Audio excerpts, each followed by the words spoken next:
بسم الله الرحمن الرحيم.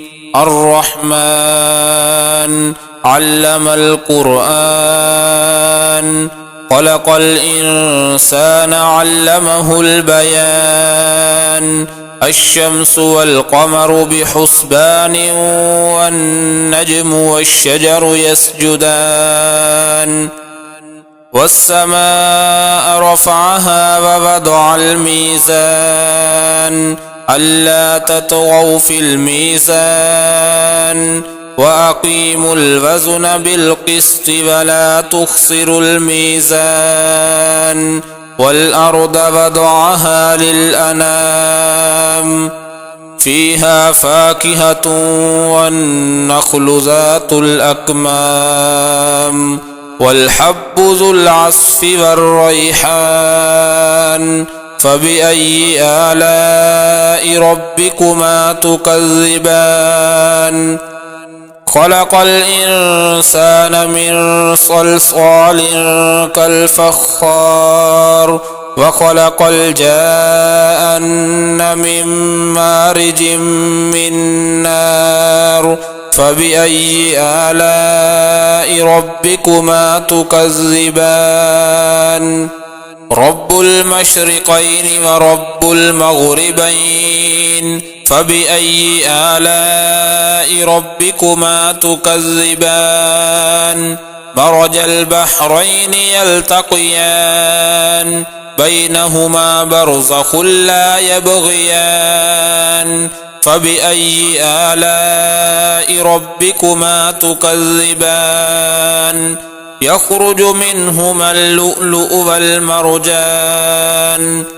فبأي آلاء ربكما تكذبان؟ وله الجوار المنشآت في البحر كالأعلام.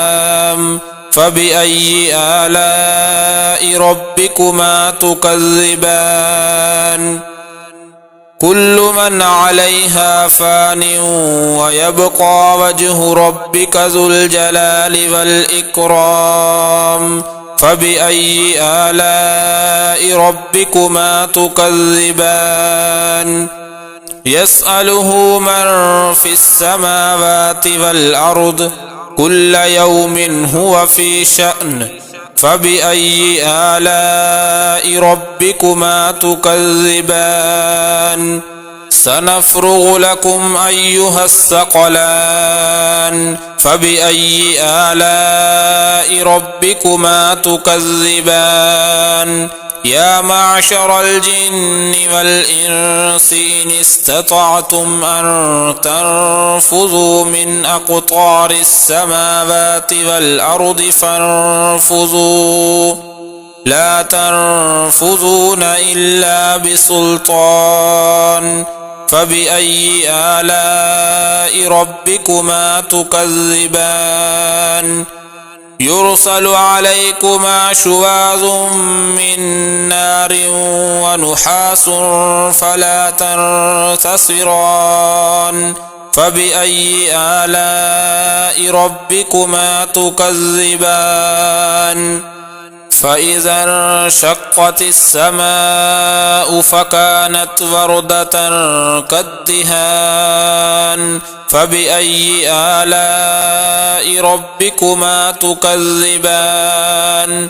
فيومئذ لا يسأل عن ذنبه إنس ولا جان. فبأي آلاء ربكما تكذبان؟ يعرف المجرمون بسيماهم فيؤخذ بالنواصي والأقدام. فبأي آلاء ربكما تكذبان؟ هذه جهنم التي يكذب بها المجرمون، يطوفون بينها وبين حميم آن. فبأي آلاء ربكما تكذبان؟ ولمن خاف مقام ربه جنتان، فبأي آلاء ربكما تكذبان ذواتا أفنان فبأي آلاء ربكما تكذبان فيهما عينان تجريان فبأي آلاء ربكما تكذبان فيهما من كل فاكهة زوجان فبأي آلاء ربكما تكذبان متكئين على فرش بطائنها من استبرق وجنى الجنتين دان فبأي آلاء ربكما تكذبان فيهن قاصرات الطرف لم يطمثهن إنس قبلهم ولا جان فبأي آلاء ربكما تكذبان كأنهن الياقوت والمرجان فبأي آلاء ربكما تكذبان هل جزاء الإحسان إلا الإحسان فبأي آلاء ربكما تكذبان ومن دونهما جنتان فبأي آلاء ربكما تكذبان مدهامتان فبأي آلاء ربكما تكذبان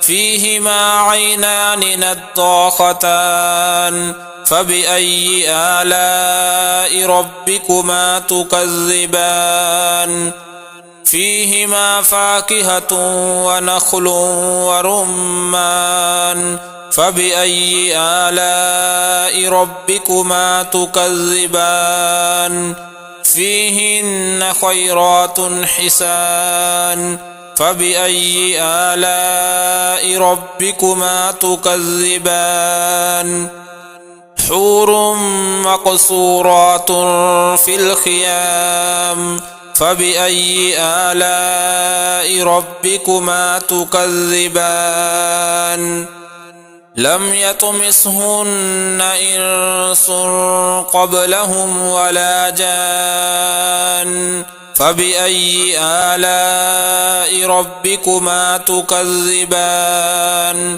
متكئين على رفرف خضر وعبقري حسان فبأي آلاء ربكما تكذبان تبارك اسم ربك ذي الجلال والإكرام